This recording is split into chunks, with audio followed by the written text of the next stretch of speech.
everybody. Good evening. Happy Monday.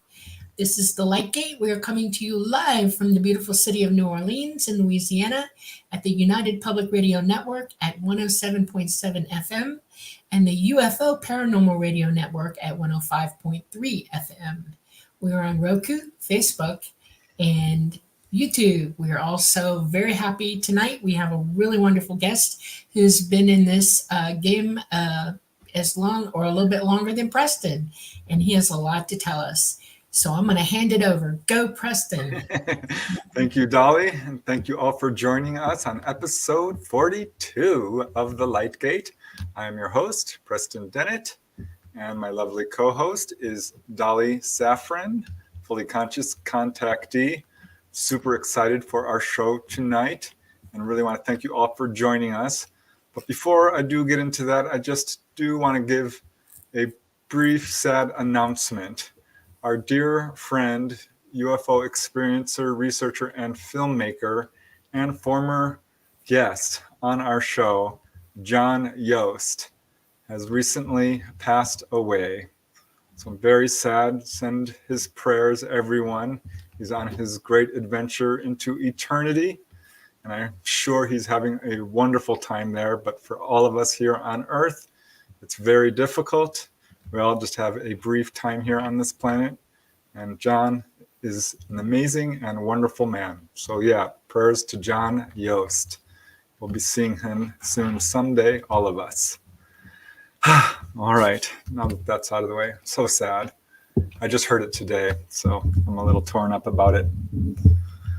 Okay, back to happier news. Yeah, thank you all for joining us on the Lightgate. I am just so absolutely honored that you join us here each week. It's always so lovely to see all these friends here in chat. So I can't help but just say hi to all of you.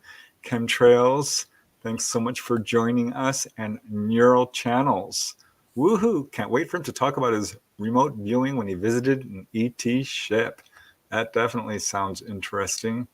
Be sure, here, I'm going to put a little star on that just in case. Don't forget that. We can ask him about that. So, hi, Renee. Hope you're doing well. Who else do we have here? Scuba Maru. Chris James. Good evening here. I'm not sure where you are. Morning, Now I'm curious. Ruth Kleiber.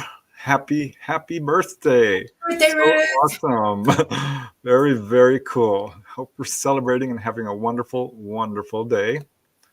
Hi, Heidi, all the way from Denmark. Amazing.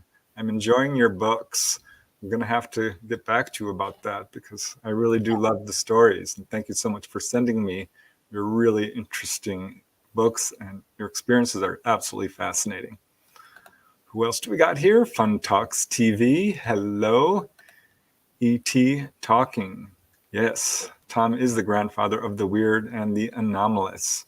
He's got a lot of really interesting things to say. Michael Kennedy. Every time I see that popcorn emoji, I want to make popcorn. Hi, Mike. Hope you're doing well. Who else do we have here? Oh, namaste. Thank you so much for your absolute wonderful generosity and goodwill. It means the world to me. You have my eternal gratitude. Thank you, thank you, thank you. Just so amazing. Always touches my heart. Allison Carr, hello. Thank you for joining us. And here's Dana Matthews.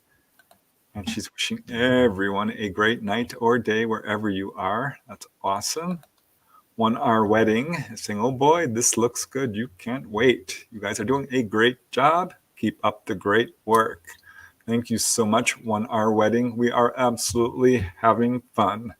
So awesome to see you here, as well as Star Orchid. These are exciting times. I really wonder what this year is going to bring, not only with this field, but with the world in general. Life on Earth, what are you going to do? Okay, who else do we have here? Lino Vovo, all the way from Colorado Springs. Oh, Melvin, all right. My sister lives in Colorado. It's the most beautiful state of all the states, I think. And the only one I haven't been in is Maine. So I love Colorado. It's gorgeous there. Alexandra, hola. Thank you so much for the podcast. Oh, you are welcome. Thank you so much for joining us. Real Badger, I can't waste much more time introducing all you guys, but it's just so nice to see you. Keith Rothwell, awesome. You made the live show. Star Orchid, thank you, thank you. Janice Connett, who else have I not said hello to here? Chapa Reed, Pavlos, Dagger, Cheryl, Arizona.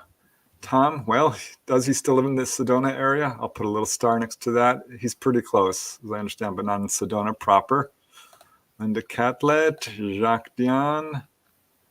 Hi, it's Alicia, Kayleen White, John P. Adventures, and last one, Rat Food, just in time. Oh, well, one more, Catkins. Okay, now for real, we have to get to the show. I am super, super excited for our guest tonight. Here, let me just pop up the banner so you can see who he is. Our guest tonight is Tom Dongo, and I have been watching and following his research for a very long time, really since I got involved in this field. And he's a very interesting fellow. He's a paranormal UFO and ET researcher, as well as a remote viewer and a medical intuitive.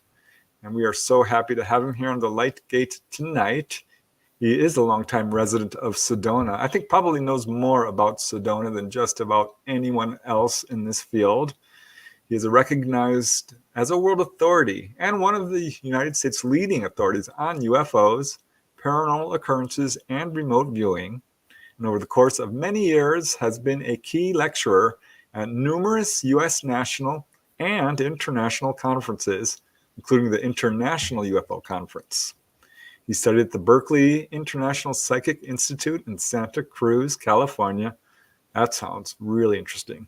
And has spent the last 30 years in the greater Sedona, Arizona area, which is known as one of the premier UFO hotspots of the world.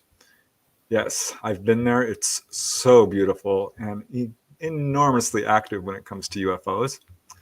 So what else do we have here? Tom teaches classes on remote viewing. He has appeared pretty much on all the major podcasts, including Coast to Coast, of course. Tom is a writer of mainstream magazine articles and the author, at last count, of 8 books on the paranormal and UFOs, including The Mysteries of Sedona, which is a multi-volume set, books 1, 2, and 3. As well as Mysterious Sedona, everything you wanted to know about Sedona. And I actually have one of his books here, The Mysteries of Sedona, The Alien Tide. That's book 2. He's also the author of Merging Dimensions, The Incredible Saga of the Bradshaw Ranch. I really want to talk about that. That's one of these major hotspot areas, as well as Unseen Worlds. And I think that's it, if I got them all. But we do have links to his website and his Facebook page in the show notes. So after the show, you can check that out for sure. But now let's just bring him on and get to the show. Tom, how are you doing? I feel humbled by that introduction. Well, you've had an amazing and profound influence on this field, I think. For those who don't know of you, well, they haven't been doing their homework. I've been at it over 50 years. That's incredible. Jeez, that makes me feel young. It's awesome. Because here I am. I like to say I'm 57. I think I'm older than that now. 58. I'm pushing 59. Gosh, can that be? Well, I'm going to be 79 in a couple of days, so you guys can wish me happy birthday. Oh, wow. And then, that is awesome. And then 80 after that. Wow, man, now we're talking. That is really cool. Yeah. All right. Well, I usually like to start the show by asking our guests how they got involved in this field, if they've had experiences as young kids. Did they believe in UFOs? Were they always a believer or a skeptic? Just basically, how did all of this roll out for you to bring you to where you are today?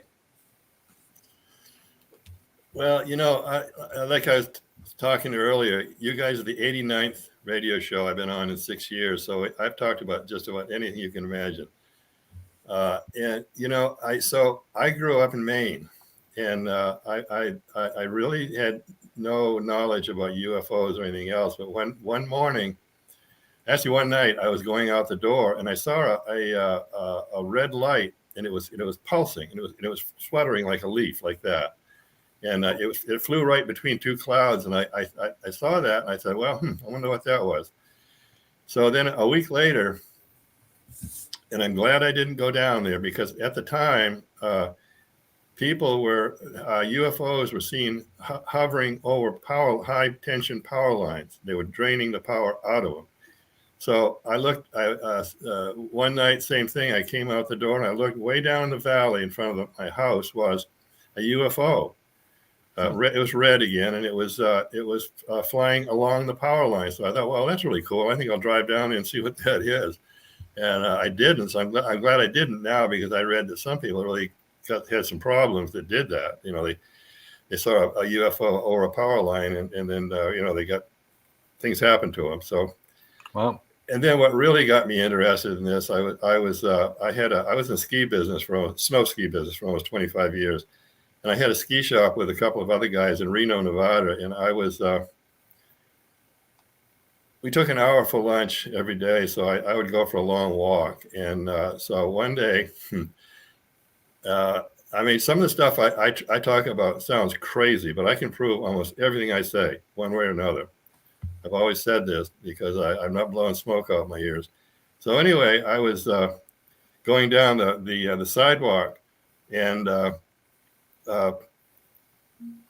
gigantic pair of hands grabbed me from my shoulders down to my hips, and wow. it was holding me. I said, "Well, this is pretty weird," but I what the heck, So the hands went with me for about a half a block and then turned me, and I'm going through. I find myself walking through this parking lot in Reno on Moana Lane, and I'm being guided, through the cars, and so I came to a bookstore. I went in, and I'm going through the aisles, and I get way to the back with all the used bookstores out, and the hands bent me over, and I'm looking right at this book, Seth Speaks by Jane Roberts. Love that book. Yeah. So that's what I spent 6 months studying. Seth Speaks, and that's what got me into this whole thing. Jane Roberts channeled Seth, and Seth was an enormous intelligence. No human could have faked what Seth Speaks. No, I love the Seth books. I got all of them. Yeah. So that was basically what got me into it. What got me interested in it. Then I moved to Santa Cruz, California, and just to do something different. And when I was in Santa Cruz, there was a lot of strange people like me there. So I really got involved in a lot of things that were going on. And so anyway, that's my start. Awesome. Well, we're getting a happy birthday, Tom, from Heidi Elizabeth Hansen. Thank you. So could we back up a second? When you said you saw this UFO, was that back in Maine? Yeah, Falmouth, Maine. Yeah. And how old were you, or when was that? I would have been about 22 years old, so a long time ago. Wow, and it was just your kind of classic saucer type thing? Well, no, it wasn't. It was there was no saucer shape to it. It was just a red orb, and the thing that went over me between the clouds, it fluttered really fast like that, and it was red. But other than that, it didn't have a shape. And what were you thinking? This is a UFO? I mean, no, I didn't know anything about UFOs at that time. I had no interest, and I never heard of the term UFO before. So I just thought, well, that's pretty cool, whatever it was. And then I went into town. That's interesting. Yeah. So you had studied up in psychic stuff at a university? No, it was the Berkeley Psychic Institute, and I learned that probably the best thing I learned at the Berkeley Psychic Institute was that I had really powerful psychic abilities. And I was able to compare my abilities with their psychics, and they some of them were phenomenal. But one thing that I think aliens got involved in this, because the woman that ran the Berkeley Psychic Institute was wonderful. Everybody loved her. And she had to quit for some reason. And a guy took her place. And he was just a mean SOB. I mean, he was a mean man. Wow. So, yeah. So everybody quit. Everybody left the Berkeley Psychic Institute. So one night, as much as I know about psychics, I don't know how he did this. We were in there were about 30 of us in a meditation circle, and he was on one side of it. And one thing you don't do at the Berkeley Psychic Institute is fall asleep during a meditation. So anyway, I did. I fell asleep, and so it felt like a cherry bomb exploded in my stomach. I mean, it was just like that. So I woke. I opened my eyes and I'm looking around. What the heck? This guy's giving me a real evil stare on the other side of the room. So he did it. To this day, as much as I know about psychics, I don't know how he did that. He must have been an extraterrestrial. Now because I've studied. My main study has been human extraterrestrials for the last 50 years. So it's endlessly fascinating. But so I'm sure he was a human extraterrestrial, and because I don't know. I've known a lot of the world's best psychics, and I don't know anybody that could have done what he did to me. I don't know. Amazing. Yeah, well, I'm sure you have all kinds of interesting stories well, here's a comment. Tom, let's hear some stories.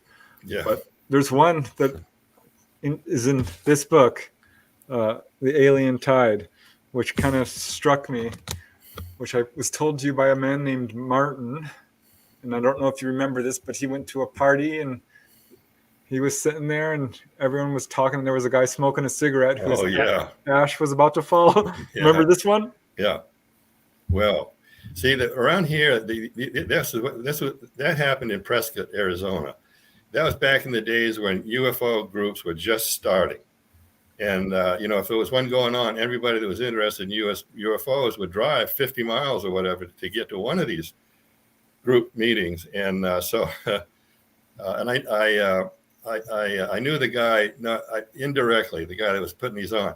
But he said that he was... this young couple there were about 30 people in the group talking about UFOs, and there's this beautiful, very, very attractive young couple, 20s, maybe 25, 30, something like that.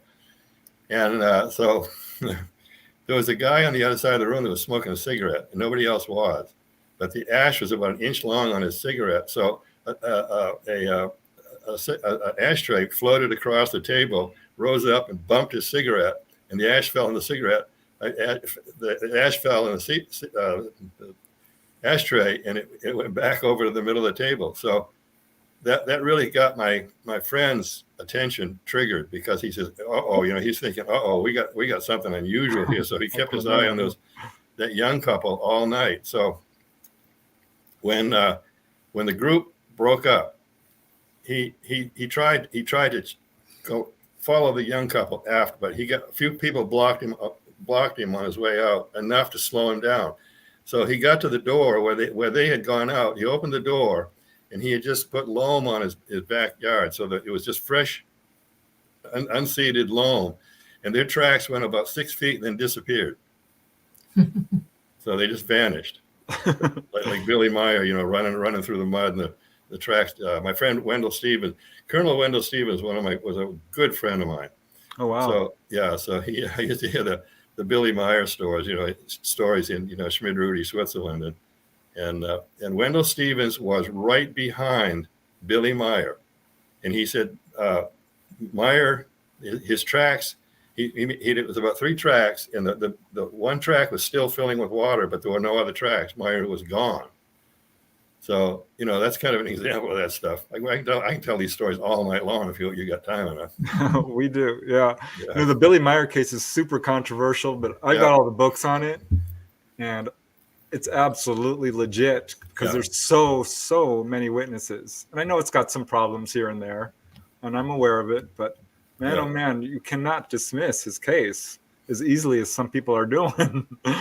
because there's so many. And Wendell Stevens, I talked to him because he was the guy who did the UFO photo archives, and I called him up to get some of his photos in my book on UFOs over California.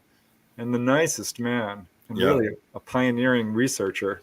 Yeah. That's awesome. You got to meet him. We're friends. Oh yeah, we were good friends. In fact, I when he died, I thought he was mad at somebody, and I thought it was me. And I felt bad about it. So Cece, his wife, said, "Oh no, this is just about a year ago." She said, "Oh no, he admired your work very much and used to compliment you a lot." So I thought, "Oh good." That meant a lot to me that she said that, because I really felt bad, because I thought he was mad at me, but it wasn't. It was somebody else, Wow. Okay, I want to bring up another picture which I showed you before the show of the tree, because this was another interesting story. Here, for those who can't see the screen, we're looking at a tree which basically had 8 trunks kind of growing up, but now it looks like something, like lightning struck it, or perhaps a UFO hit it. There was a caretaker of a development that was basically bankruptcy, but they had to have somebody take care of the houses, so they had Johnny. And one night he saw there was a hill near the subdivision, and he saw a UFO set down on top of the hill. So he went up there, he climbed up there, and this was a living tree at the time. Now it's the leaves are gone on it. But he said he saw a flash, and something incinerate. If it had been lightning, it would have burned the limbs, but it didn't. You can see it's burned at the base. So evidently the power of the UFO got too close to it and burned the tree. So I went up there. I took that picture, and it was bizarre. It's just lightning wouldn't do that. Yeah, I don't think. No, it's I have a question. Where was the stump? It was just outside of Sedona. It was just a few miles from Sedona, and it was on top of a hill, and it's called it's near Long Canyon. I mean, that doesn't make any sense, but I went up there, and it was very strange. That's why I took that picture. It did, because I've seen a million trees get hit by lightning, and nothing like that. They get limbs blown off, and a pine tree will have spirals all the way down. Yeah. Where was the tree stump? Where it went into the ground? The tree stump. Oh, right here, right? Yeah, it was right there, right in the middle. Yeah. That's what's left. That's what's left of it. There's not even the stump's even gone. And this is not an old. This is recent. I'd say within months after that happened. So it hasn't been sitting there for 20 years. I mean, if it's sitting there 20 years, so the wood could have rotted, but it's not the case. Yeah, it's pretty darn interesting. And there's a lot of weird stuff in Sedona. It's not just UFOs, but yeah. So tell us some of the stories that you've researched or experienced that capture your attention, or that you're interested in sharing. Oh boy, yeah. Well, I'm basically famous for my research on the Bradshaw Ranch, and right. And and I'm real familiar with the Skinwalker guys, the Skinwalker Ranch, and so the guy that owns the Skinwalker Ranch wanted to buy the Bradshaw Ranch. I said, "Well, you're too late. The government's got it. The government bought it, and so you know it's gone forever. I mean, you're not going to buy it away from the government." So at any rate, I spent 4.5 years, and this book, by the way, it's a bestseller for me. It's all about the Bradshaw Ranch, Merging Dimensions. It's my best-selling book itself. So everybody go out and buy a copy of Merging Dimensions. So anyway, so I spent 4.5 years in that incredible place. Linda Bradshaw, I was in Sedona, and I'd heard about the Bradshaw Ranch, the strange goings on there. So I thought, man, I would really like to. I had just written a book on the Mysteries of Sedona and the Alien Tide. I interviewed hundreds of people to write that book, The Alien Tide. So anyway, one day I got a a letter from Linda Bradshaw. She said, "Would you come out to the Bradshaw Ranch? Some strange things that are going on here." And she included some photographs. And so yeah, I was there. I went the next day, and the Bradshaw Ranch is kind of by itself. It's about 8 miles from Sedona to the south. And it's on a 6 mile bad dirt road, and so Nice.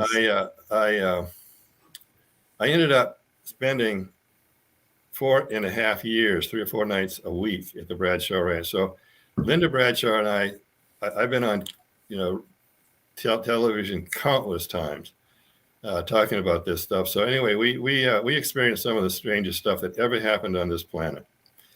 And I was there for 4.5 years. And so the photographs that Linda sent me were Linda Bradshaw and Linda Crystal in New York, Pine Bush, New York, were the first ones to get orb photographs. Orbs were unknown before that. So anyway, Linda Bradshaw and Linda Crystal started the whole orb thing. And then it spread all around the world. People were getting orb photographs all around the world after that. So anyway, what Linda and I did, we had virtually no money.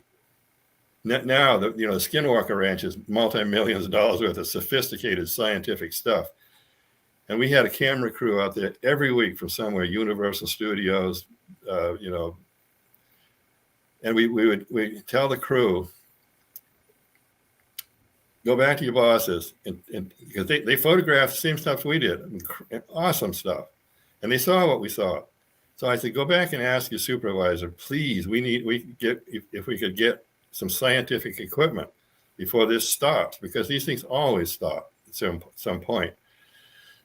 So they did. Every single crew went back excited to their supervisors, and look what we got, but they need scientific equipment.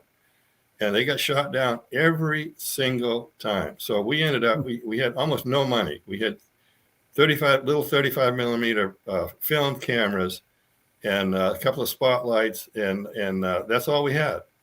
And later, towards the end, we got a Panasonic made a video camera that would film at night.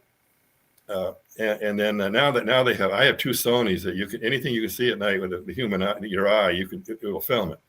So anyway, we that's all we had. That's what we did our research with was $10 35 millimeter point and shoot film cameras. That's all we had.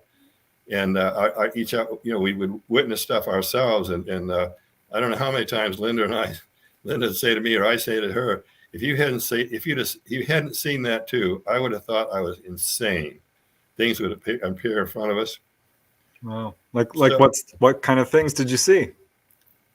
Strange things. I mean, there is a portal there. I don't know if whether it's still active or not, but we had just as an example. I mean, and this is countless things that happened to us. But one night I went into my van. I had a big van. I went in to reload my film camera, and something came in the van with me, and it smelled like burning tar and sulfur, and it was strong.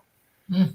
So I felt something behind me. So I loaded the camera and then turned the flash on, and I put my thumb over the red light that showed that the camera was powered up. So I spun around real fast and pressed the shutter at the same time I did, and so the flash went off. I feel bad about this to this day. I think I hurt something very badly. This thing exploded right in front of me, and it looked like a daisy, just exactly like a daisy flower. The petals, the yellow middle, and then it just wilted like it died right in front. It happened that fast. So, wow. I mean, that's just an example of unbelievable stuff that went on out there. What about like UFOs and that sort of thing? Well, no, not much UFO activity. There was, but not. It was more strange, ultra strange paranormal stuff like what I just talked about. Huh. It was stuff like hard to categorize kind of things. Yeah. How do you categorize? Linda and I, one night, just by sheer coincidence, flashed it's exactly a split second same time. So we had two flash cameras, and in front of us was a white feather about 6 feet off the ground and about 14 feet long. It was big, a white feather. And I said, Linda, did you see that? So we developed the film the next day, and it wasn't, we saw it with our eyes, but the cameras didn't get it. But usually the flash will light something up the human eye can't see. They've proved that scientifically. Right. I used to have a videotape that talked about that. So that's my Bradshaw Ranch experiences. What about like ghostly encounters? Did you have ghostly encounters there, or cryptozoology, Bigfoot? Well, yeah. Well, there are Bigfoot still on the Bradshaw Ranch. We found the tracks a lot, big tracks, and dogmen. Actually, I know a lot about dogmen, and they are for real. And dogmen and big feet don't get along well at all. Huh. I'm glad. I've camped all over North America, and I'm glad I didn't know about dogmen 50 years ago. Because big feet, I didn't care, because I mean, there's really no evidence of a Bigfoot ever harming a human, unless they've been shot. And there have been big feet that have had to defend themselves because somebody was shooting them, But dogmen are just plain vicious. I mean, they can outrun anything in the woods. Deer. A man in Arkansas saw a dogman chasing a herd of deer, and the deer ran across the field, and a dogman just a couple of minutes later ran across. They can either stand up on 2 legs or run on 4. He said that dogman was going so fast it would caught up with a deer in minutes. So I'm just glad I didn't know about dogman when I was camping 50 years ago all over North America. Sometimes I had people with me, a girlfriend or whatever, but most of it was by myself. So you've seen one? No, Ugh. No, I haven't. Okay. Luckily, I've seen the tracks. A friend of mine got some tracks of a dogman in Lincoln Canyon here in Sedona, and they are dogman tracks. Yeah, there wasn't much talk about dogmen until fairly recently. I think Linda Godfrey, that's right, Linda Godfrey, her book, The Beast of Bray Road, really took off, and people started talking. Because I remember I got my first dogman story from a lady who was in the backseat of a car driving through, I believe it was New Mexico. And she's just looking out the side of the road and saw one standing at the tree line. She's looking at it and trying to figure out what it was. Finally, she got a good look at it. It was a couple 100 feet away. And then off they kept driving. So she didn't get to alert her co-passengers in the car. But she told me this, and I put it on the back burner because I had not heard of dogmen. And I thought, well, I don't know. And then I got another story from a lady up in Northern California who said one looked in her window. I kind of just assumed it was a Bigfoot, and she was, overlaying her own belief system on it. But she said, no, this looked like a dogman, And then I heard about Linda Godfrey and connected with her because we both had books published by the same publisher. And man, oh man, they are for real. I don't think people even have any idea, the general public, how many cases there are of dogmen. There is there a consensus of what they look like? Like the top. Yeah, they're brown. They have brown fur, and they're long legs. And I've got a very good artist depiction here somewhere. I'd have to dig it up, but they have a powerful chest and powerful arms and a face just like a dog, a long snout, teeth, and the whole deal. And so they're actually, I interviewed, this has happened 4 times here when I live in Cottonwood now. I've been here 4 years, but I lived about 35 years in Sedona. So in West Sedona, this just happened not too long ago. So a dogman terrorized a neighborhood in Sedona. I didn't interview the women, but a friend of mine did. So not long after that, I have 2 women friends. And I interviewed them. They're good friends of mine.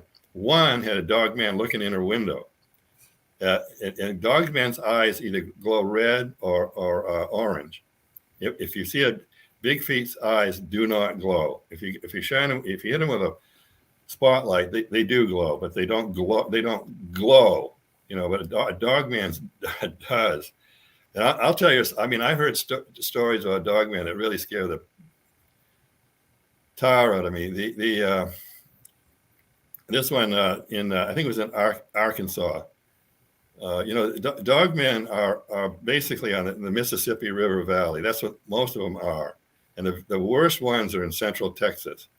Some of the stories I've read about, and these are normal people telling these stories. These aren't wackos or somebody out to be rich and famous or whatever. They're just normal people telling these stories. But the really bad ones, the really big ones are in central Texas. So anyway, I forgot what I was going to say, but they're for real. I spent a year studying Dogmen, and there's Vic Cundiff, Cundiff. He has a show. Every week he has a different eyewitness Bigfoot story, and I listened to his show for a full year, and some of those stories just scared the bananas out of me. So do you consider them a cryptid, an animal that is? Yeah. Okay. Yeah, they're a cryptid. Yeah. Yeah. As far as I know, there's no real connection with UFOs. I know that there are some with Bigfoot, but I've never heard a Dogman UFO encounter. Yeah. Yeah, I've never seen one. I've seen entities that look like Horus. Okay, they are ancient beings, and they are physical, human looking, but they have the jackal head. Yeah. Very pronounced, face. Mm-hmm. And teeth, and their hands are clawed. Yeah, that's a Dogman pretty much. Yeah. But they don't have hair. They have very, very dark skin. They have bluish black skin, and their eyes don't glow. Yeah, they have golden eyes, as a matter of fact, and they wear clothes. So I've never seen a Dogman ever. No. I kind of missed the fact that I have never seen one. I would love to see one. Yeah. Yeah, I know exactly what they look like. My other friend, Summer, she had one walk in front of her at 2:00 in the afternoon where she lived. And she knows me, so she knows about Dogmen. And she said it was a Dogman. It was only about 200 feet from her house, so it kind of freaked her out a little bit. But she said, "Oh no, it was a Dogman. It wasn't anything else." And there's been 4 sightings in this area in the last 6 months. Wow. Well, it's interesting that you said that their primary location was, Texas and the Mississippi area, because I just heard a case in the Crowley, Louisiana area, which is right exactly where you're talking about. Yeah. So I wonder what's going on there. So here I have a question from Kim King. She's asking, what does Tom feel are the origins of Dogmen? They've probably been here a long time, but that everything, the big feet, all the animals are getting crowded so bad that the overpopulation is getting everywhere in this country, in the United States, that this livable area that people are building, they're crowding everything, and especially big feet. That's why big feet are seen more often. And the Dogmen have probably always been here, but they're just surfacing now. And they can be violent. They have killed people, about 6, unprovoked, and they're so at any rate, the Bigfeet and Dogmen do not get along. A Bigfoot will kill a Dogman if they can. Yeah, and I know that's where the myth about werewolves came from. No, yes, werewolves. In England, they call them werewolves, but they're Dogmen. I've done a couple of shows out of England, and we talked about that a lot. Yeah, they're werewolves. That's what they are. We call them Dogmen, but they're werewolves from the English. All the stuff that's happened in English with werewolves, the Dogmen. Yeah, I've never heard a friendly Dogman story. I've heard friendly Bigfoot stories, many of them. Yeah. But yeah, now that you mention it, I don't think I've heard of friendly Dogman story. No. I've been researching Bigfoot since I was 16 years old, and I've heard some incredible stories about Bigfoot. And the thing that baffles me is how can they stay invisible? And I know some of the best Bigfoot researchers and the top UFO researchers. And what baffles me and them is how do they stay hidden from us so well? They're sentient. That's why they're sentient. They're thinking beings. They're not stupid. Oh yeah. Oh sure. I think They they're understand- psychic and paranormal too. They watch us. They know our habits. They know what we're doing, and they act accordingly. And they're very dead serious on staying away from us. That's absolute. Yeah. Right. Well, I interviewed a woman from Oklahoma, and she was just an absolutely normal housewife kind of a person. Her husband was, had a normal job, had normal kids, and she was just a normal person. She said they had a farm in Oklahoma, and there was a Bigfoot, and I know about a half a dozen stories like this. They had a Bigfoot family living on their farm, and the Wow. Bigfoot would come and visit them, and they could speak English. And so you think, oh, that's wacko, that's crazy, it's baloney, but it isn't. There's a number of stories that I've studied that some not all Bigfoot. There's some of them. I'll tell you another really crazy story in a minute. Right. But this is a mind blower, I swear. But I mean, not all of them stink and are violent. I mean, some of them smell so bad it's horrific. But she would give them books, and they would read the books and give them back to her, then critique the books. She wasn't lying. She wasn't making it up. She was just telling the story. She wasn't trying to get famous or rich or anything else. So anyway, Wow. I've never heard that before. Wow. yeah. So listen to this. Now, I was on a show one night. Excuse me. Yeah, I forgot his name now. I've been on so many shows. And I'm old. I know the feeling. And I got a bad memory, and So anyway, I forgot the show, but it was one of the biggest shows. It's not he's not on the air anymore. I think he went off about a year and a half ago. But anyway, oh no, not our bill. Yeah, but anyway, he was saying we got talking about Bigfoot. And he turns to his producer and he says, "Can we talk about this story? We've never talked about this story on the air before." And he said, yeah, go ahead. It's about time we did. So him and his producer were both together. They were photographers in British Columbia, and I spent a lot of time in British Columbia. It's a wonderful place, wonderful people, and so they were on this lake in northern British Columbia, and they saw this big bear on the other side of the lake. It wasn't a very big lake, and then the bear stood up on two feet. It was about 10 feet tall, and they said, "Oh no, Bigfoot!" So as soon as the Bigfoot stood up, it started running around the side of the lake, and so they knew they were in trouble. So they just grabbed their camera equipment and started running for their car, and they got there the same time the Bigfoot did. So now get a load of this. So they said the Bigfoot smelled so bad they almost couldn't breathe, and then the guy was driving his wife's brand new car, brand new. The Bigfoot picked up a boulder and smashed the driver's side fender on a brand new car. And I said, "So you're going to go home and tell your wife that a Bigfoot did that, smashed the fender on your car." I said, "Good luck." Yeah, right. Wow. Yes. Oh my Yeah, they're gosh. very territorial at times. These Bigfoot Yeah. don't mess around. They will No. chase you right out of their area. Yeah, they can. But I saw something just about 2 hours ago. Somebody in I think it was Wisconsin. Anyway, this baffles me. I don't understand it. They photographed a bunch of every Bigfoot will make these tent-like structures, but it's just logs, a bunch of logs, and there was six of them together. So, but they have never, as far as I know, they have never found one of these with covered with leaves or whatever. So they can, they can't. If rain would go right through those things, they're all open, and So it just nobody, as far as I know, has ever found one of these things that Bigfoot have made with leaves stuck in it so they can stay dry in the rain. But that's it's Bigfoots that make those things. They're all over the place. People have found them, and so I have a feeling that they're like the Native Americans up there, as they bring their own skins and they take them with them, so you don't see evidence of covering. Yeah, They have covering.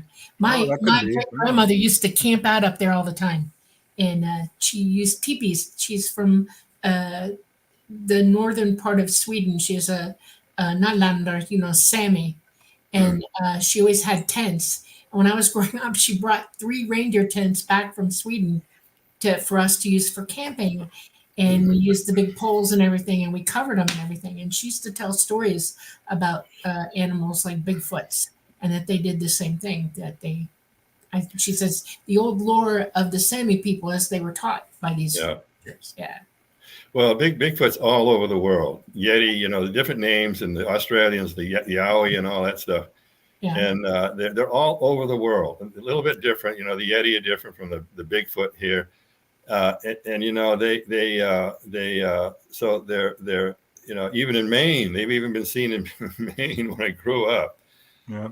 They're all over the place for sure. Yeah. But they say hidden so well. Well, here's a comment, not so much a question, from Synthetic Nature. He's talking about how they can speak any language because they are telepathic. Yes. The first case I got did involve a telepathic Bigfoot. So what do you think about all the paranormal aspects people talk about? Because one guy told me he watched a Bigfoot actually appear and then disappear. A whole family of them, actually. Well, I did a big speaking gig in Utah a couple of years ago, and the world expert on Bigfoot was there, and he and I had a heated discussion. He I forgot his name, probably just as well, but he was to prove Bigfoot's existence and where they were and how many there were, because he had tracks that he sold, and some of them were enormous tracks. They were the casts, So I told him, he said some nasty words to me and then walked away. So I said, I have, and I've talked to guides, wilderness guides, that have seen Bigfoot tracks appear, go 100 feet and stop. There's none before, none after. So that means that they materialize and they dematerialize. And he just blew his top at that and walked away. He said some really cool 4-letter words. So I don't. That guy's not on my best liked list. He's a world expert, supposedly. Yeah, there was a lady who wrote a book. Gosh, I forget I think her name was Lunetta Woods or something. She was following. She had a Bigfoot around her property up in Wisconsin, and there was tracks, and she followed the tracks, and they changed into deer tracks. She said, "Really?" And I thought, because I did interview a lady who said that she saw Bigfoot and then it came as a dog. That was her impression. I don't know. So there's all kinds of weird Bigfoot stories. I'm an expert on skinwalkers, because I work with the Navajos, the Apaches, the Zunis, and the Hopi. I know their customs, and I've been working with them for years, so I know their stories. And my best friend, my best friend ever, was a Zuni elder. He died about a year ago. I miss him every day. He was a Zuni elder, and tears come to my eyes when I think of the guy. So he knew all the stories about the Indian stories and the skinwalkers. I asked him about dogmen, and he said they don't know. We just don't know what dogmen are. Indians, and he knew. He worked for the government, the U.S. government, and he was in his charge. There were 260 tribes that he was responsible for the government. Wow. Most of the Indians didn't like him because he was a government agent. He never lived that down. But I'm a skinwalker expert, and they can shapeshift. they can. In fact, there was a story about the Navajos.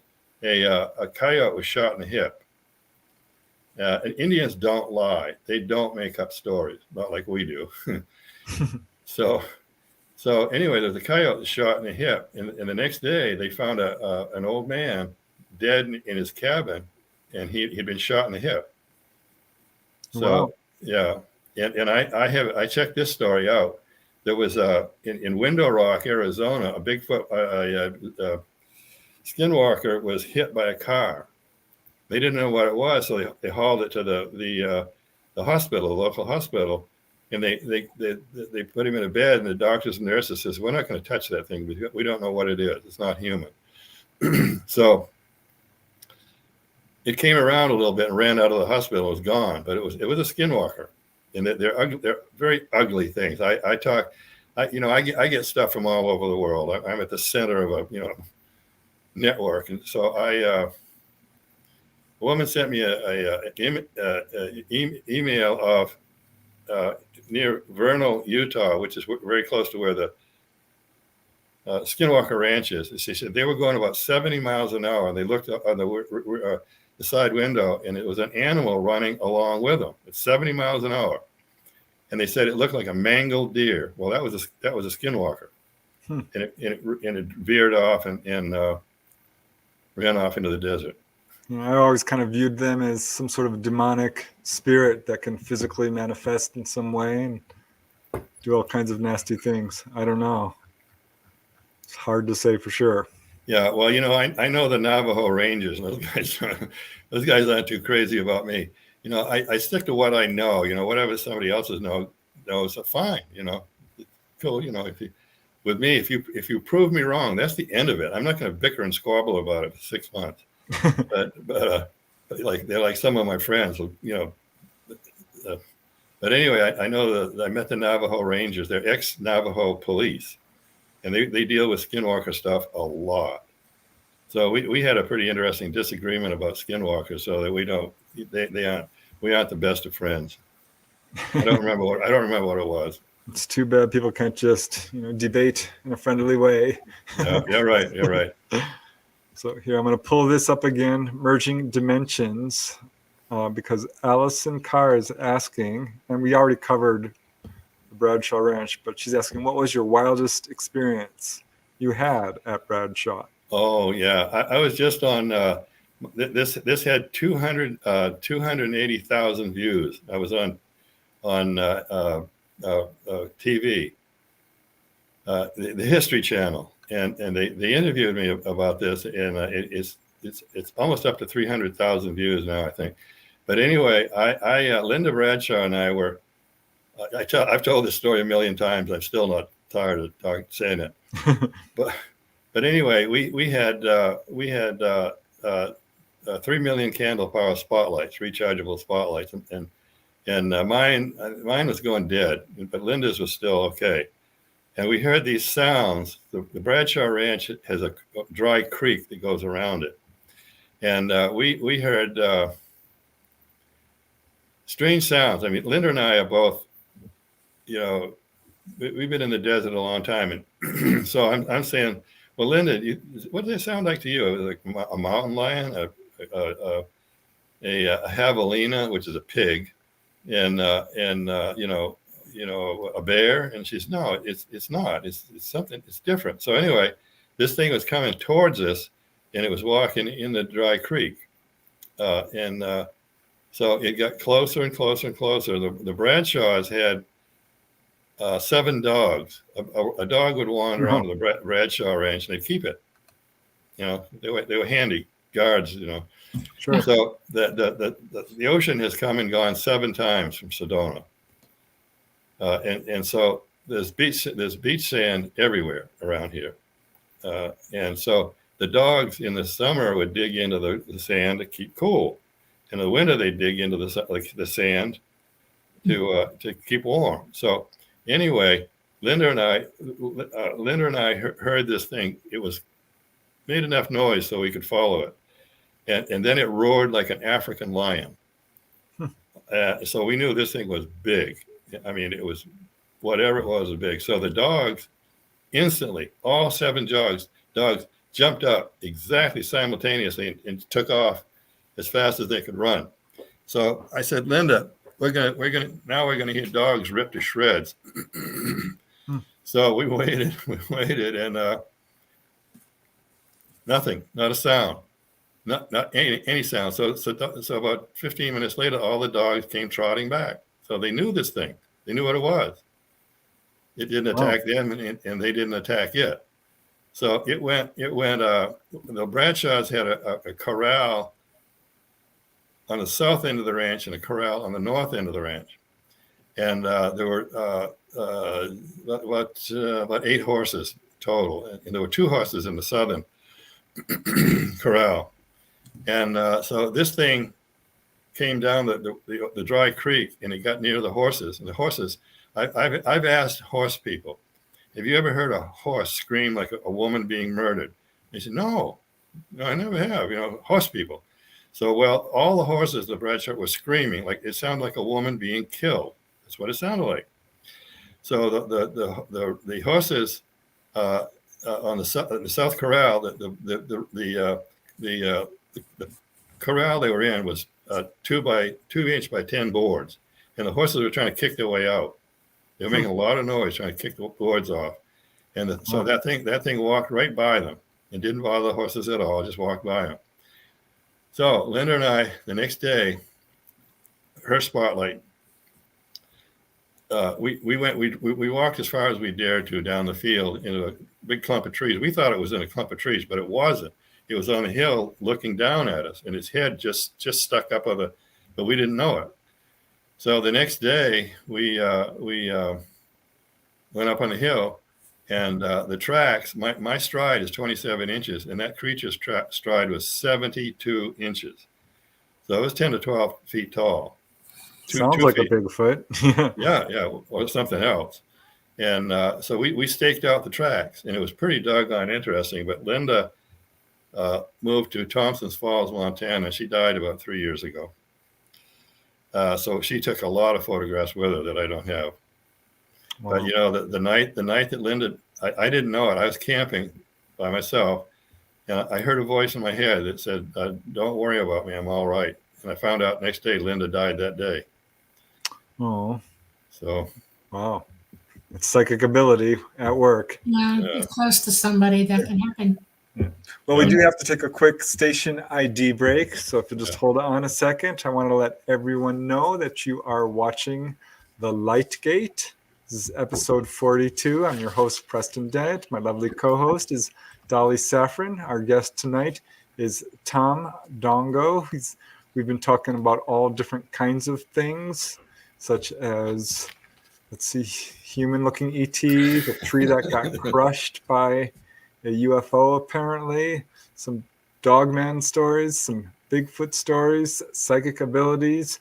We got a lot more to cover, but I do want to let you know that we are streaming live on United Public Radio Network 107.7 FM from the beautiful city of New Orleans in Louisiana. Also the UFO Paranormal Radio Network at 105.3. We are also streaming on Roku, so you can check us out there on YouTube and Facebook. We're very grateful to all the people who support our show.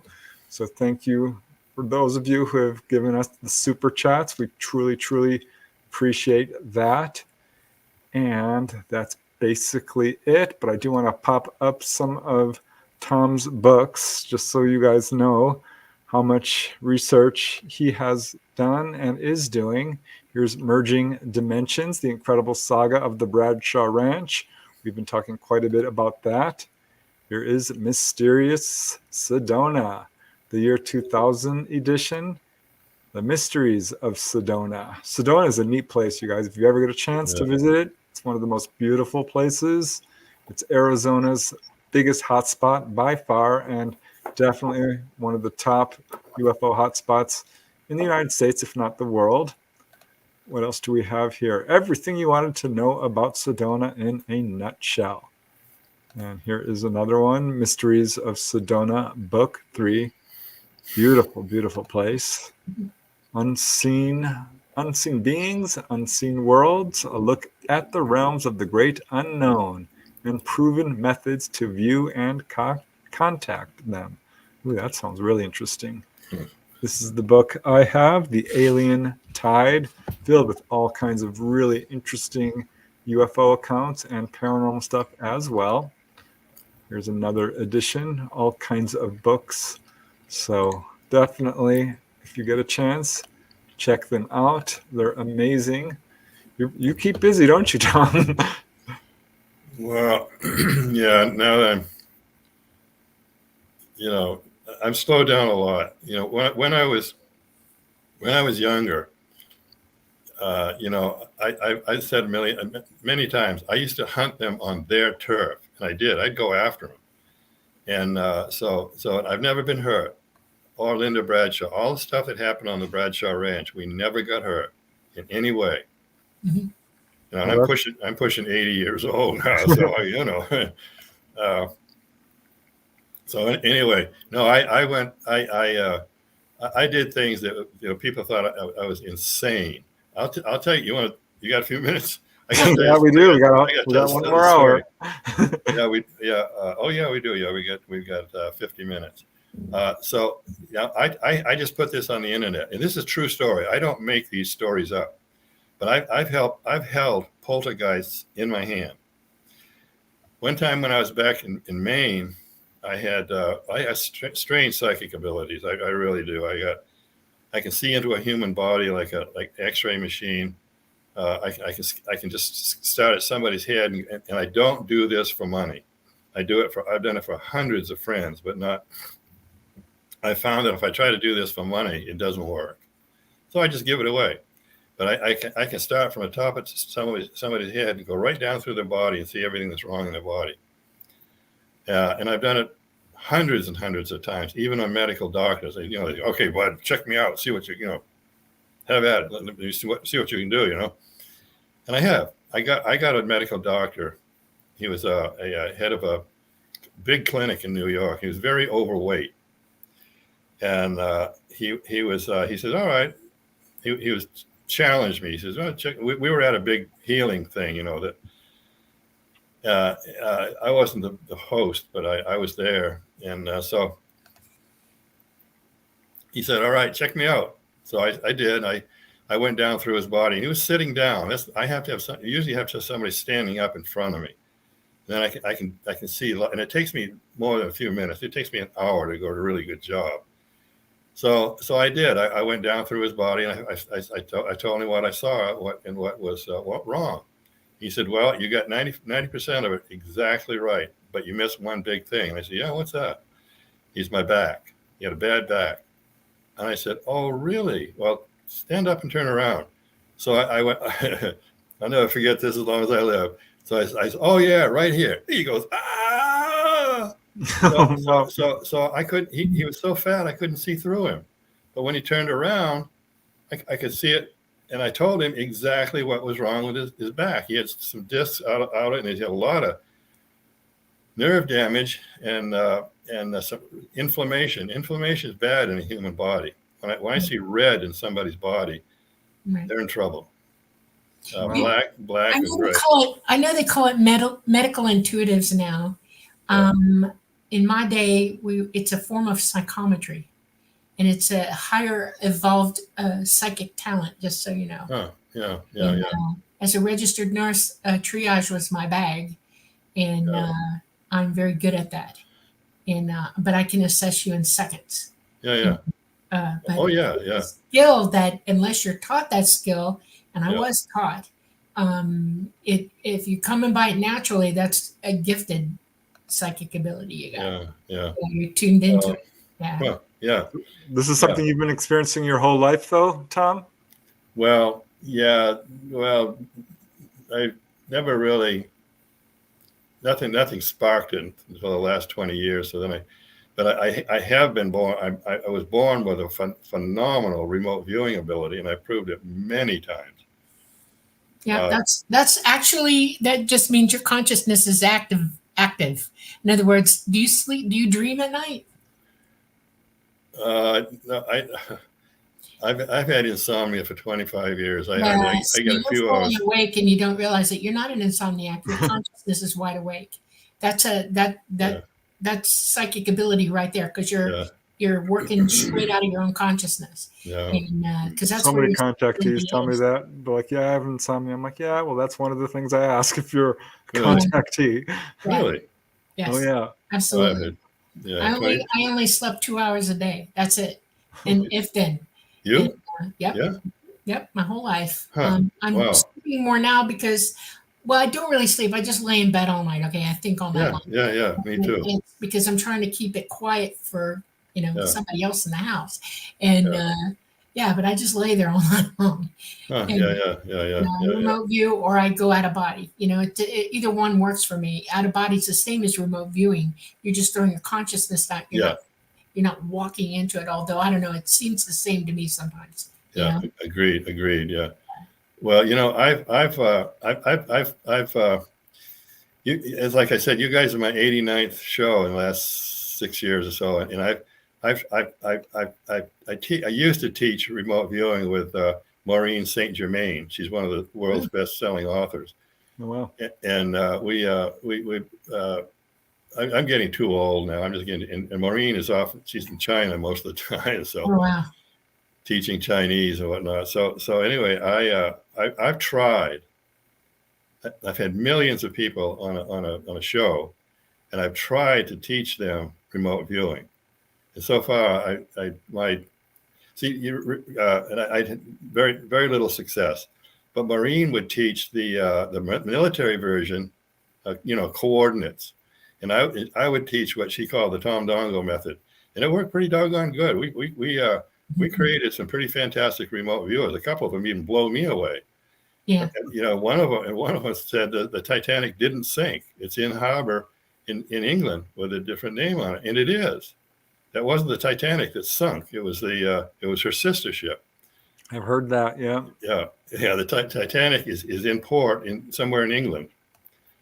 So and he said no, it didn't sink. And I said, how did you? He was a guy from some South Indian country, and I said, you know that that's They rebuilt the Titanic, right? And it's in port in England. yeah. They actually rebuilt the thing. Yeah. And it's like they're getting ready to open it up and do tours on it and take people out for rides. Yeah. I hope they made the watertight compartments watertight. Sink proof. Wow. But anyway, remote viewing. I wish I could teach, and I've tried to give it away free. I mean, I wish everybody on Earth could do remote viewing. Absolutely. You should be able to. Everybody should use their psychic abilities. You're born with them. Yes. And I did some good experiments with it, and it worked for me. But it's hard to do because when I do it, I feel like I'm guessing until I get a clear image, and then I'm like, okay, well now I see what I'm looking at. That's just the beginning of it. Sometimes with remote viewing, first you'll see colors, then you'll see what looks like an outline, and you're like focusing in on it. And once your attention gets drawn into a specific part of what you're looking at, then it starts to fill itself into you. It's like being in a telescope and fine tuning the picture so that you can see it from a long range. Yes. Yeah.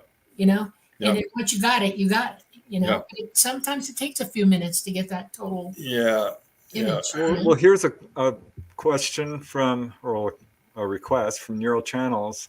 It says, can't wait for you, Tom, to talk about your remote viewing experience when you visited the ET ship. Yes, I want to hear this. Joe McMonagle was just on tonight. Joe McMonagle, I didn't know he was still alive. He's about my age. Wow.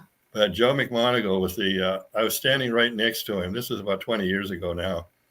And, this times I thought I was going insane. I can't be doing this stuff. I mean, I've got to be nuts. I mean, there's just no way this is for real. And so Joe McMonagle was standing, he was right beside me, shoulder to shoulder. And he was talking about, and I'd been doing this.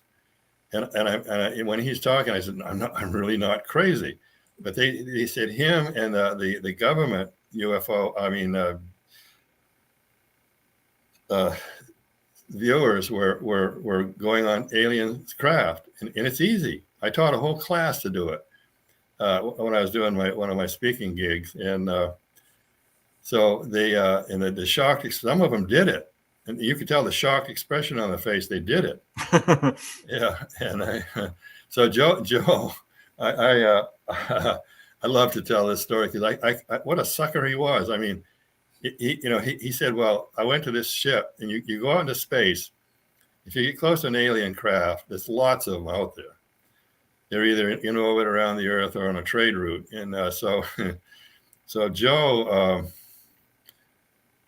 You come up, you go out into space and you find an alien ship. Well, you go up to it slow. If it feels friendly, keep going. And if it doesn't, get away fast because they don't mess around with you.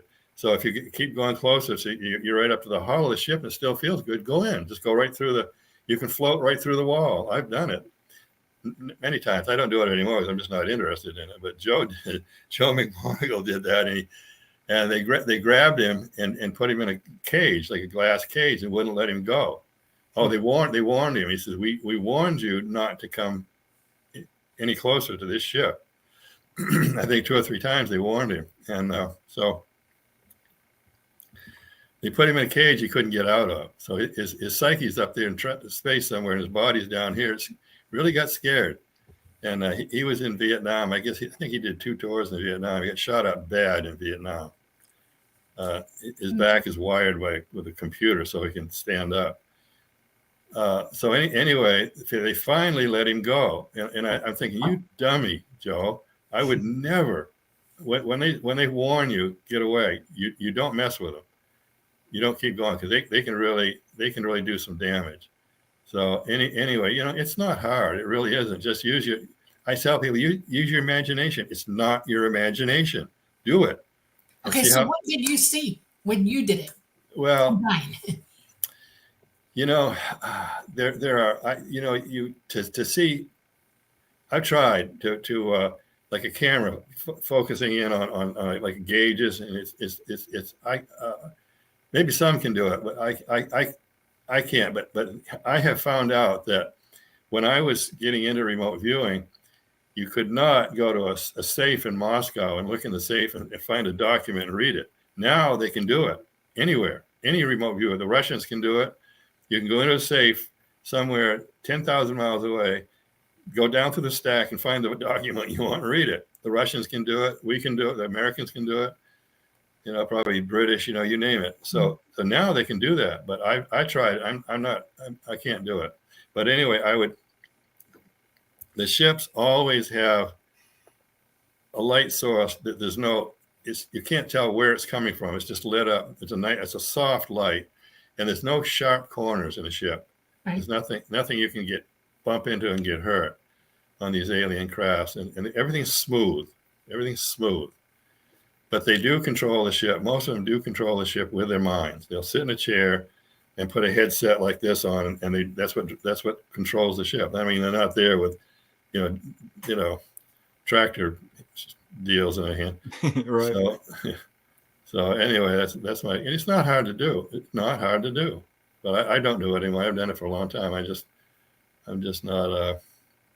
So that's what you saw up there. You saw the rounded walls and the direct lighting and all of that. Yeah. It was. It's like opaque. It's almost never clear. I have been in places where I projected to, and it was clear, crystal clear, but most of the time it's opaque. I'll tell you another story about the guy a friend of mine is a psychologist. He lived in Durango, Colorado. So he tested me for 6 months to see how good I was with remote viewing. And he would, we're still good friends, Dr. Tom O'Donnell. But he would set up stuff for me to look at, And so I would, I'd go there. I found that anything that was in the sun, I could see it clearly. But anything that was in the shadow, in the shade, I couldn't see it. Not well, anyways. That's interesting.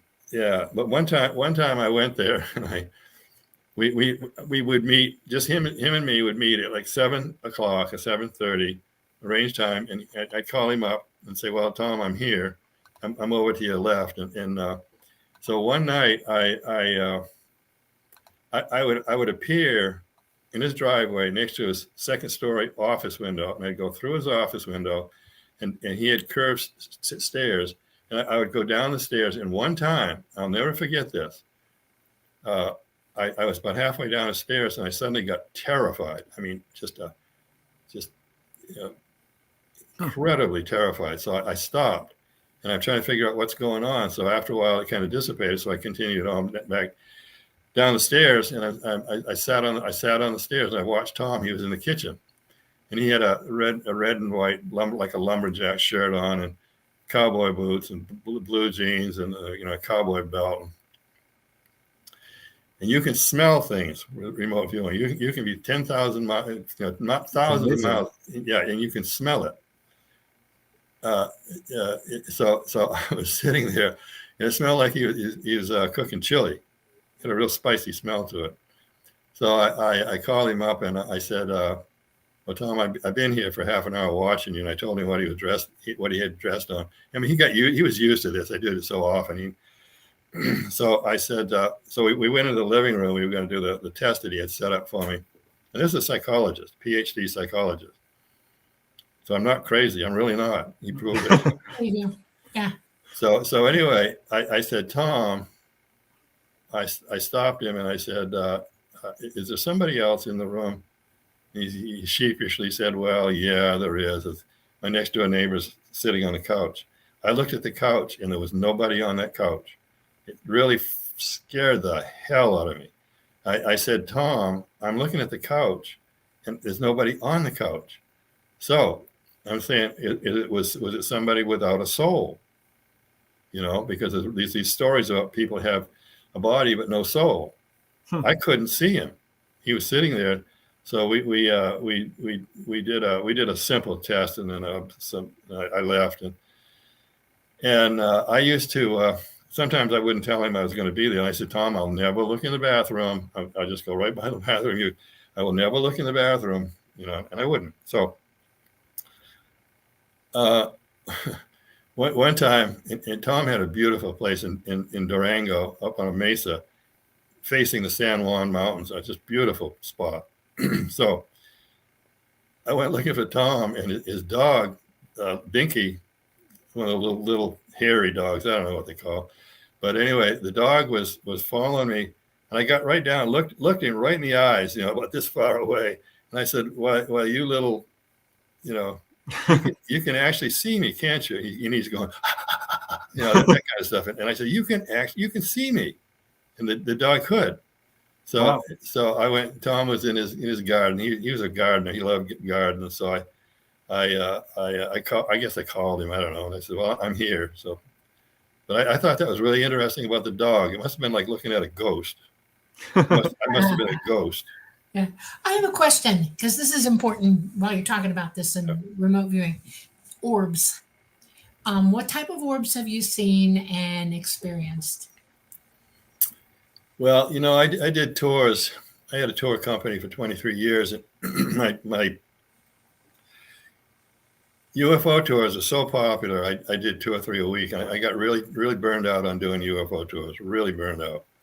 So then I quit. I retired after 23 years. I haven't done a tour in years. But some of them are living. They're alive. Some aren't.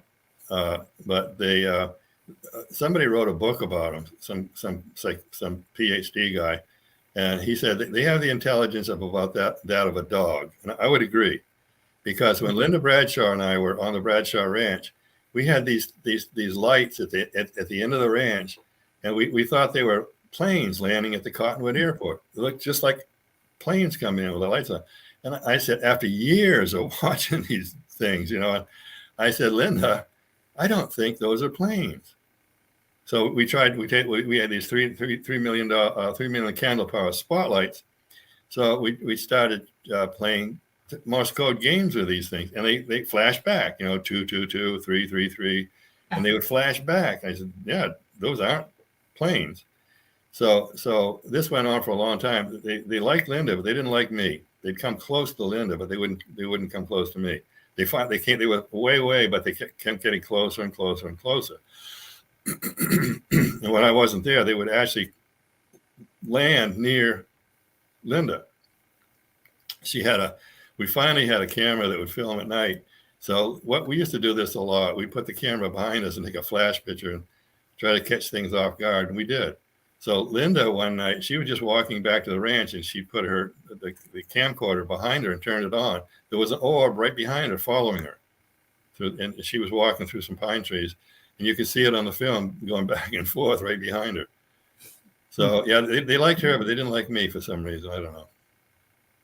Have you any opinions about whether they are like, my experience with orbs is I have a bunch of different explanations for them because they're different things. They can be different things. I think so.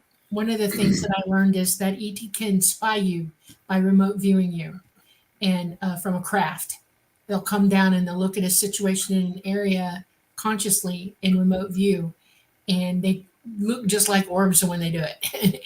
I mean, no kidding, orbs. And they can be either white or blue, or sometimes even like a golden color, Yeah. And those are a type of orbs. They're intelligent because it's the consciousness of the entity itself.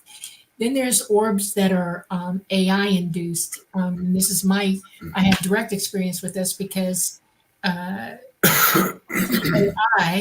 can spy you as well. They're psychic. It's a psychic You phenomenon. mean AI like human AI No, or ET? ET AI. Oh, all right. And they can orb.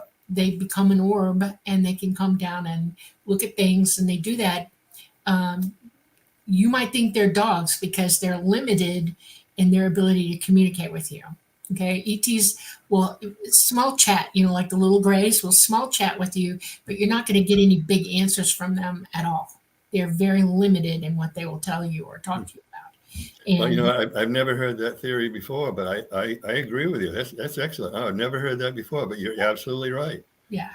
You're And then absolutely right. there's another orb that is literally a person who's passed away and not left this plane, Yeah. and they show up as orbs, and they're everywhere. And they can follow you around. They like people. They'll attach to you and stay with you. Some for lifetimes. They're just always around. It's amazing to me how many of them are on this planet like that. Or it can be a living person like you when you remote view. Yeah. Now I'm capable of remote view, serious remote viewing, and I had a CE5 group in Georgia, and I couldn't always go to the meetings because I was actually in Florida living. And when I did, I'd tell them, look, I'm just going to come in and remote view and watch. And one of the guys there decided to really check out whether I was for real or not. And they had cameras set up waiting for me. Yeah. They also had right. situations to me to prove that I was there. Yeah. And they would do strange things. And I started freaking them all out because I'm really there. I can really see what's going on. And everybody started writing me text messages. Do you know you're a blue orb? And then they got me on film, and I could not believe I was a blue orb. That freaked me out. I did not know. And that's when my AT contacts were saying, yes, you are blue. You are. Well, remote viewing just goes to show that privacy is in a sense an illusion, and we are all connected. Right. Right. But we have morals, okay? And we don't spy on people. We don't invade their private thoughts or minds. That's a no. It's the reason I'm trying to push remote viewing is because there would be no secrets. A good remote viewer can read somebody's mind. So if everybody could read each other's mind, there'd be no hidden agendas anymore, no secrets, no greed, no corruption, all lies. ET is wide open psychic with one another. They hear everything everybody thinks. Yes. And they have a very developed quorum of behavior. Okay. Yep. And so they're very specific, and I was raised a lot in that, so I understand the rules. Okay, and you don't people who aren't used to it, you don't go there. It's not right because they're not used to being 100% open. So what is your theory, Tom, behind how remote viewing works? Is it like an out-of-body experience, and do you experience that as well, astral projection? Well, I think it's an ability we all had long ago. We just forgot it. I didn't finish. I didn't finish the story. See, when I do a talk at big audiences, and I've had wall-to-wall audiences, I said my mind wanders a lot. So if I drift off into another subject, somebody's dragging you away. Yeah, yeah, exactly. Yeah, hey, you were talking about remote viewing. Oh, yeah, okay. But yeah, I need to finish that story about the poltergeist. But go ahead, sweetie. I want to hear the poltergeist. That's killing me. You said you got a hold of one. I want to know all about that. Yeah, so I was in Maine, and it was a hot, humid night in Portland, Maine, and I was with my sister-in-law and a friend of hers, Connie, that was very psychic, naturally psychic. So we're sitting there talking, and I feel these ice cold things drifting around my leg, like dry ice. Yeah. So I grabbed one, and I'm holding this thing. I mean, it's like holding dry ice. And I talked about this on the internet the other day. I said, the funny thing is that I didn't get frozen. My hand didn't freeze, but I had this dry ice in my hand. So I walked over by the fireplace and sat down, and the poltergeist slid out of my hand, and it went in front of me, and then started coming back at me. I didn't like that at all. So I put my hands up like that, and it went right through my hands, wrapped around my face, my head. And Connie got really panicky. She says, "Oh my God, Tom, your face just disappeared." So that was enough for me. I got up and went back and sat on the couch. That was the end of that. Did you hear anything what it was saying? Did it communicate with you at all when it did that? No, that's a good question. Though nobody's ever asked me that before. Okay. So anyway, about 5 years later, I was in Santa Cruz, California, teaching a class on channeling. Okay. I used to be a professional channel, so I was teaching channeling. I had about 30 people in the class, and so I felt this ice cold thing coming by my head, so I grabbed it. And so I'm holding this thing, and I said, "Everybody, you got to experience this." So I said, "Everybody line up, and one by one, hold what's in my hand." So they did, every single person, and then the last one. She did that, and it just slid out of my hands and disappeared. But every single person in that room put their hands around it. Yeah, ice cold. Yeah, it let you do that. Wow. Yeah, exactly. It let me do it. Yep. So it wasn't to harm me. No, it gave you a learning experience for everybody else. That's very cool. Yes. Yeah. Well, here's a comment I want to jump up on before it gets too late from Susan Gordon, who says, "Hi, Tom. Finally caught one of your live broadcasts. So many great stories and wonderful memories from our hikes in Sedona with you, Peter, and Blair." Yeah. What is she talking about? Can you tell us? Can you share a story? Yes. If you can. I mean, or we can just move on. Oh, we were Susan and I used to be we're wonderful friends still, and we did a lot of hiking with Peter Gersten. You ever heard of Peter Gersten's name? Oh, sure, yeah. Yeah. Well, he was with us. I mean, anyway, Peter, Peter, he was the famous. And by the way, hi, Susan. But anyway, Peter Gersten was called a UFO lawyer because he sued the government. He sued the government under the Freedom of Information Act to release what they knew about UFOs. So they just blacked out everything they sent. It was all blacked out. Yep. Citizens Against UFO Secrecy. Yep. Yeah. So Peter, he would. I can't remember how this goes, but he believed in aliens, but he didn't believe in UFOs. Yeah. Hi, Susan. Hi, Susan. So anyway, Peter was a real work of art. I mean, he really was. We went on this thing in Indian Wells on the Navajo reservation, right in the middle. The stuff was so weird that they called the Navajo police and they wouldn't come out. But they had stuff flying around them, and aliens. There are 3 types of aliens there. One, those short black ones, about 2.5 feet tall. They had jet black skin. Wow. And the first time they saw them, they were all clustered around a car looking at the tail light. They were all wondering if it's some kind of a beam gun or something like that. So, and then the other one was, I call them Ichabod cranes. They had, they would never show their face to an Indian. They had hoods on, and they could talk. They talked perfect English. And these Indians lived in a place where nobody would be out strolling around at night with their dog or something. I mean, they're just in the boonies. And then the other kind was the girl that was telling me this story. I was interviewing her, and she had 2 kids, and the kids, one of the kids grabbed the tablecloth and pulled it off, and all the dishes went on the floor and smashed the dishes. So that was the end of that interview. But she was just getting ready to tell me. See, the Indians are different than us. I mean, us white folks, they're just different human beings. So, the kids take off, they know about rattlesnakes and cactus and all that stuff. So the kids just take off at young ages, and they're gone all day in the desert, in the boonies, and they know how to deal with it. And the parents, I talked to one guy, he says, yeah, we were 10, 11, 12 years old. And they used to leave us way off and harvest pine nuts.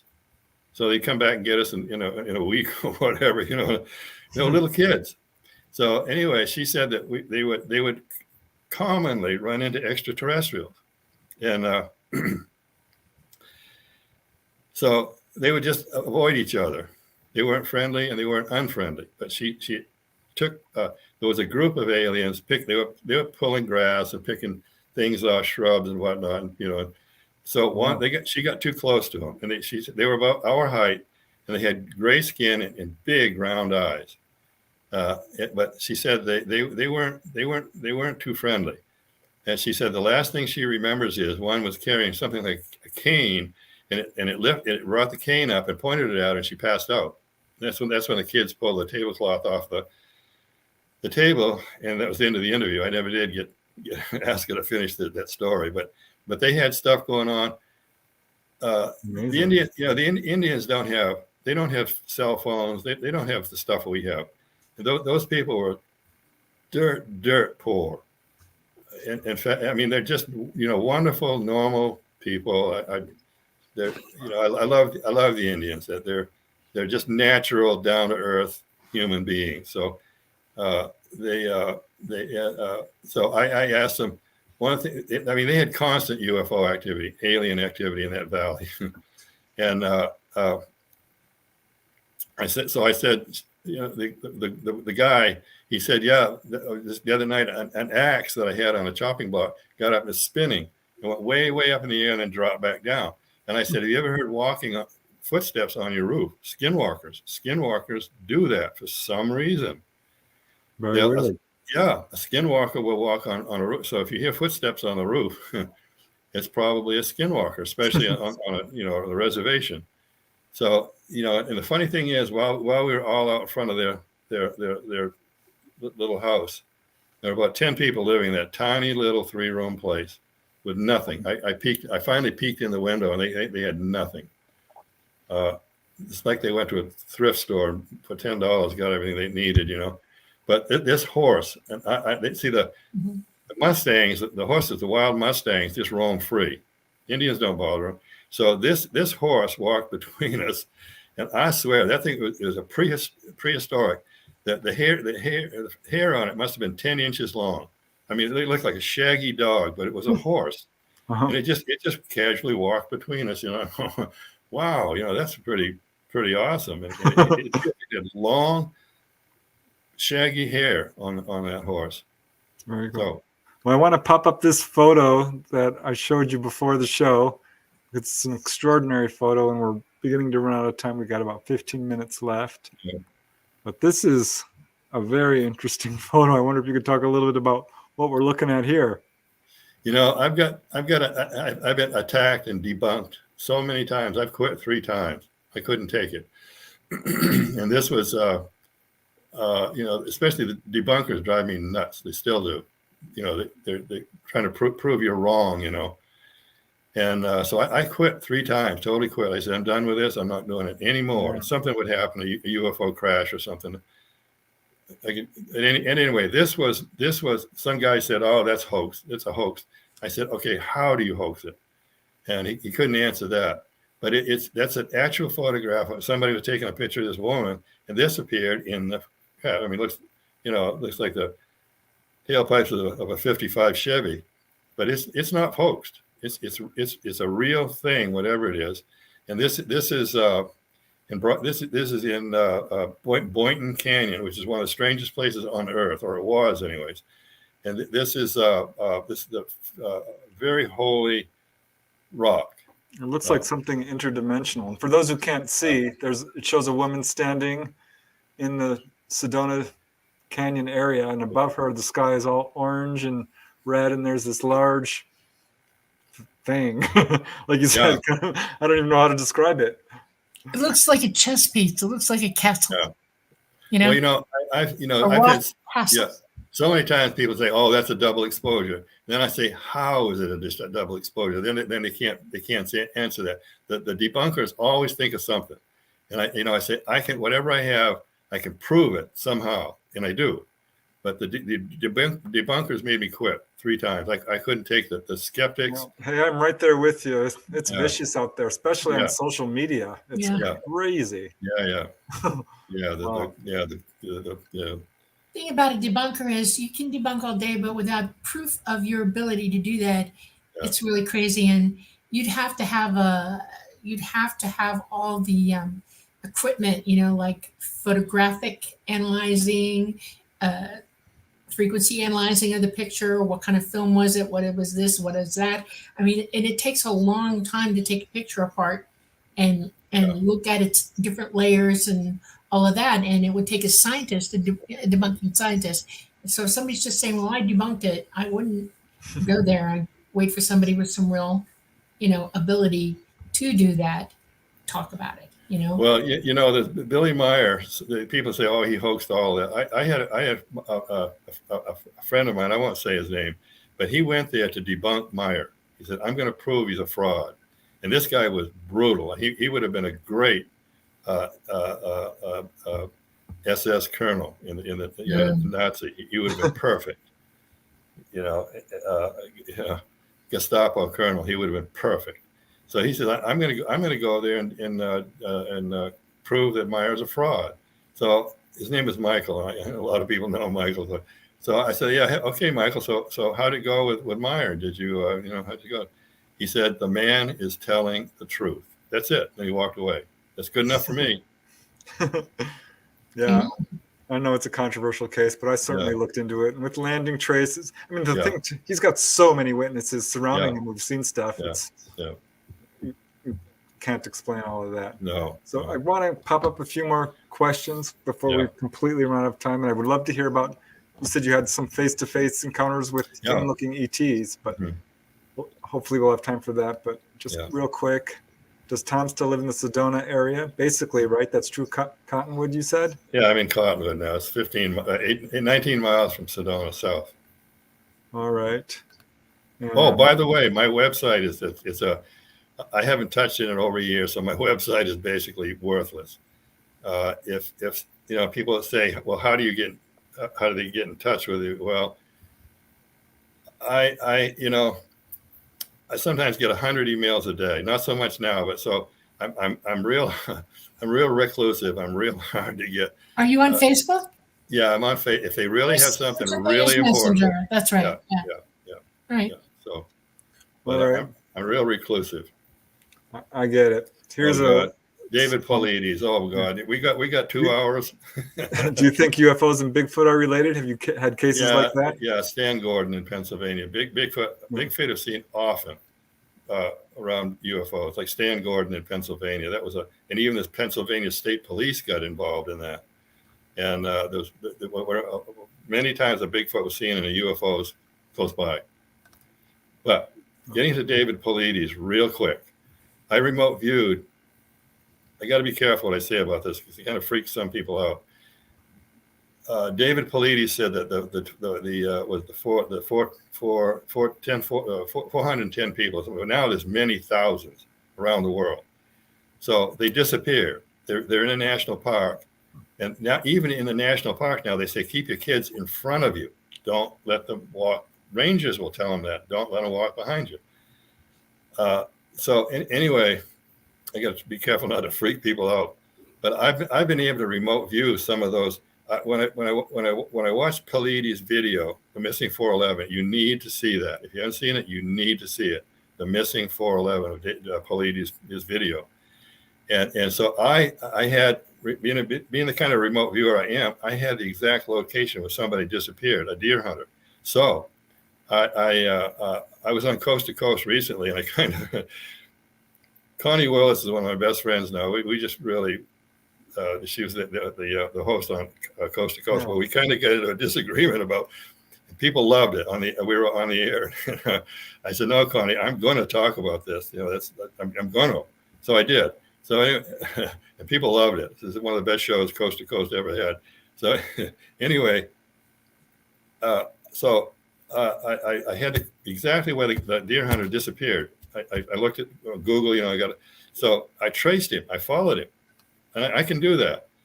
Because everything leaves a trail. If you think about somebody, you're thinking about it, it leaves a trail, an energy trail. Right. So I got to a point where I was going faster and faster and faster. Then I came to a screeching stop, and a voice said, "This is as far as you're going to go." So it's like a wall. I learned how to get through those blocks.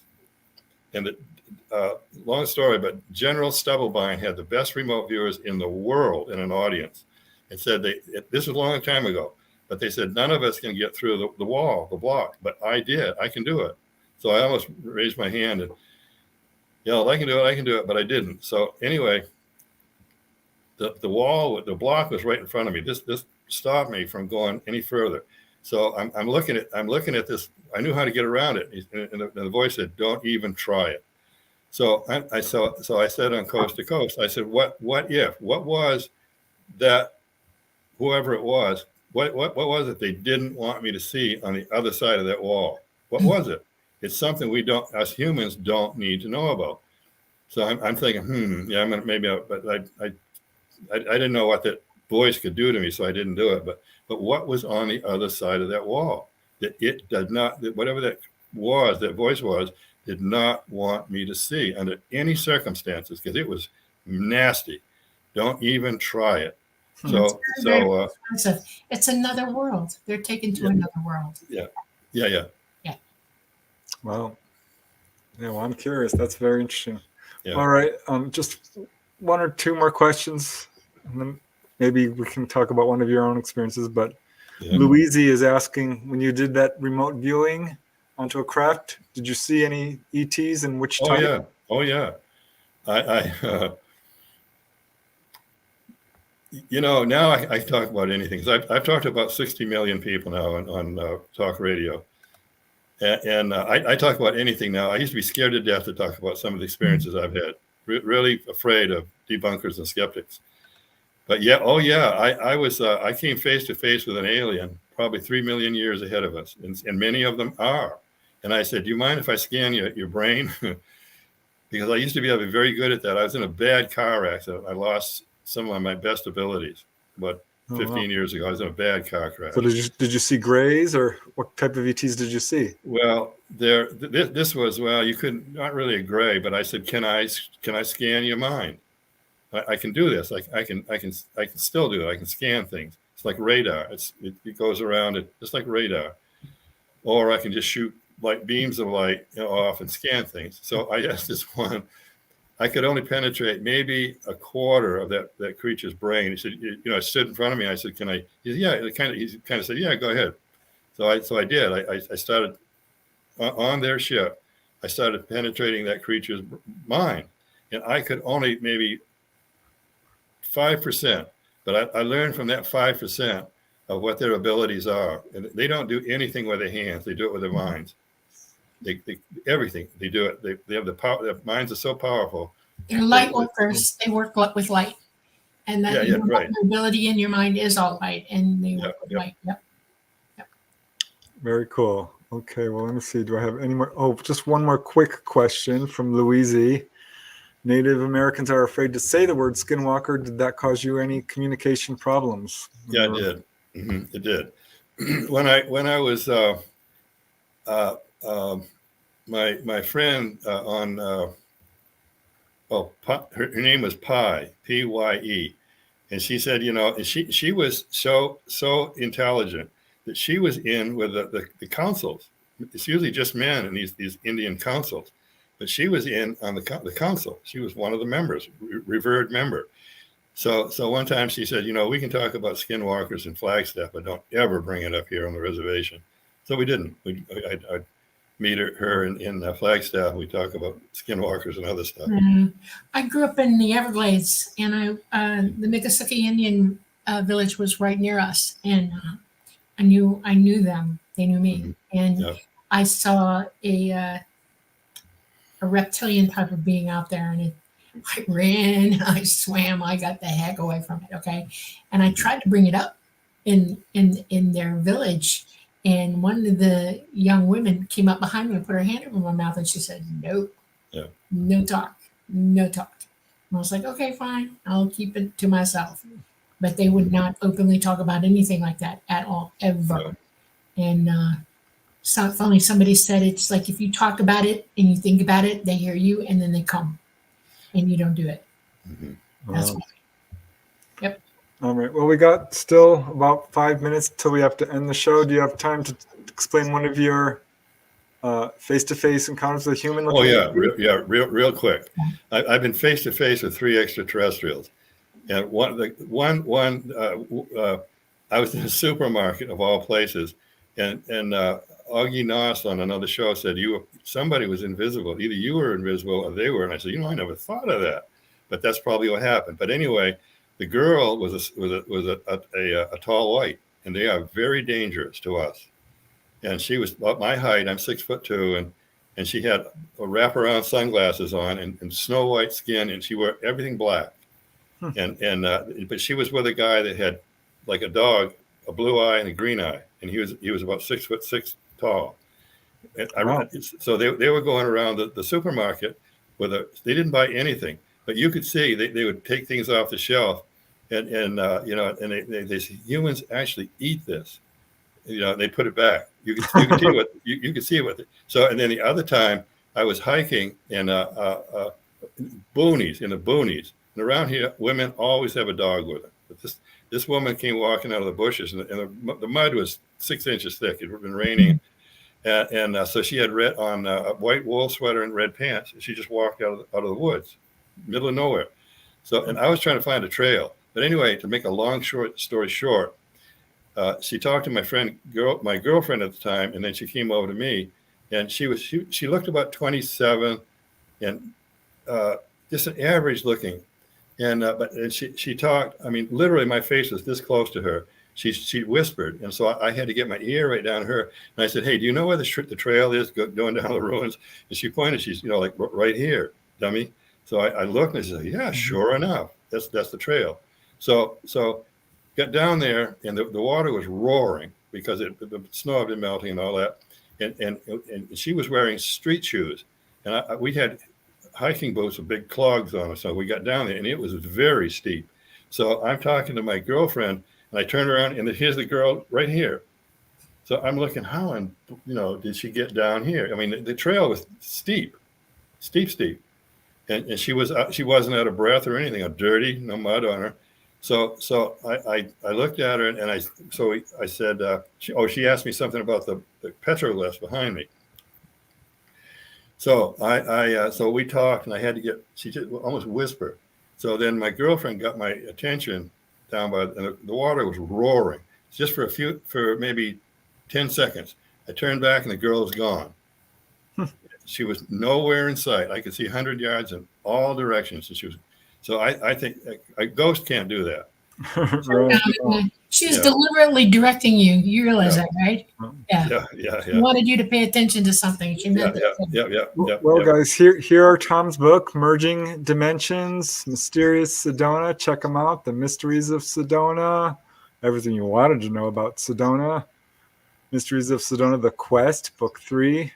These are awesome books. I see some of you have already read a couple of these, but definitely check them out. I have this one. It's awesome. This is another cover of the same book. Very, very cool. But yeah, we're going to have to say goodbye, unfortunately. I do want to give a shout out to all the people who donated super chats. Namaste. Thank you so much. Terry and Allison Carr, you guys, this makes a huge difference. Raul Melendez, thank you so much. And Louise, thank you, you guys. You are so, so generous. Star Orchid, thank you so much.